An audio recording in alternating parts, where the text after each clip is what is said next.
मुख्यमंत्री फडणवीस यांचे बुलढाणा शहरवासियांना आवाहन. सर्वांगीण विकासासाठी अर्पिता शिंदेंसह भाजपा युतीच्या सर्व उमेदवारांना विजयी करण्याचे केले आवाहन.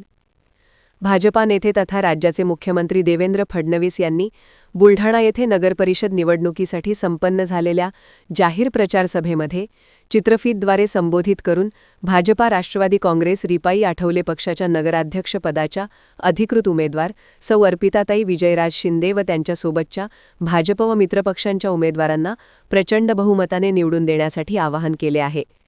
विकसित भारत, विकसित महाराष्ट्र व विकसित बुलढाणा शहराच्या निर्मितीसाठी बुलढाण्यातील जनतेने भाजप व मित्रपक्षांच्या उमेदवारांच्या पाठीशी उभे राहण्याचे आवाहन केले आहे.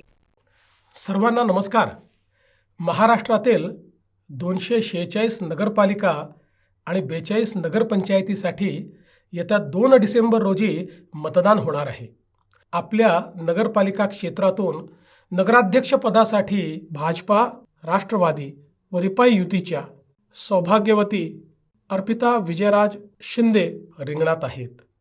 त्यांना आणि त्यांच्यासोबत भाजपा, राष्ट्रवादी व रिपाई युतीच्या सर्व नगरसेवकांना विक्रमी बहुमताने विजयी करावे असे आवाहन मी आपल्याला करतो. माननीय पंतप्रधान नरेंद्र मोदीजी यांच्या नेतृत्वात भारताने शहर विकासाचे एक मोठे स्वप्न पाहिले आणि त्या दिशेने वाटचाल सुरू केली.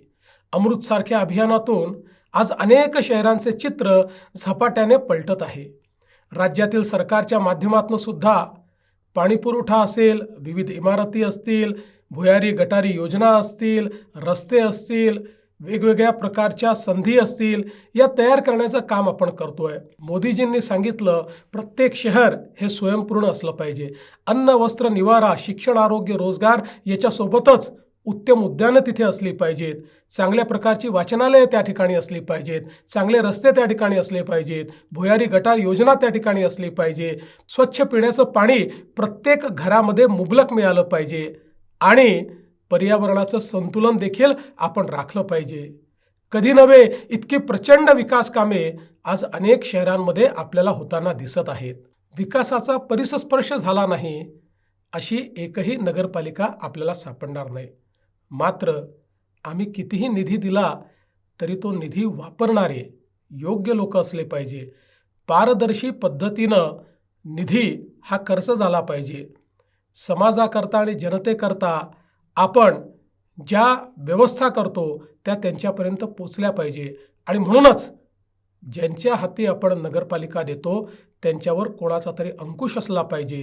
मी आपल्याला आश्वस्त करू इच्छितो, नगरपालिकेची सत्ता भाजपा, राष्ट्रवादी व रिपाई युतीच्या हाती द्या. मी या नगरपालिकेच्या पाठीशी खंबीरपणे उभा आहे आणि त्याचसोबत त्या नगरपालिकेवर अंकुश म्हणून देखील माझी नजर राहणार आहे. अजून आपल्याला बरीच कामे करायची आहेत. त्यासाठी आपली साथ आम्हाला हवी आहे.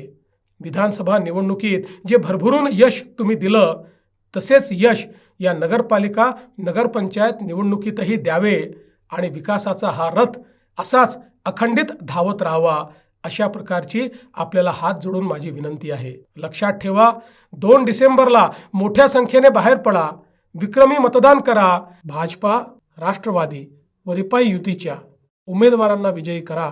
जय हिंद, जय महाराष्ट्र.